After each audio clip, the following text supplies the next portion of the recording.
شما اگه گرمت شد درار. خیلی پوشیدی با نوکرتم اینجا که ها مریضی نکنه کرونا داری؟ سردت بود نوکرتم فکر کنم بغل این پسر نشستی یه ذره میترسی در بیاری.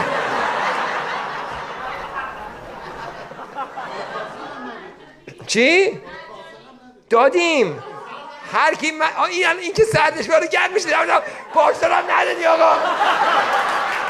آقا پارسال چی شد؟ حالا گرم شد این در اومد؟ این نوکرتم. آره این حرف درسته. ببین من به خاطر اینکه قول دادم یه سری آدم این مسیج کردن تو اینستاگرام. حالا شما اینستاگرام نداری، شما سنت تو چندی 70 80 مثلا اینستاگرام میدونی چیه یا مای اسپیسی هنوز مسیج زدی تو اینستاگرام بگی آقا تخفیف من کو؟ آره نشون بده اینستاگرام مسیج خودت به من نشون بده. چرا میای اینجا حالا بشین پیدا کنم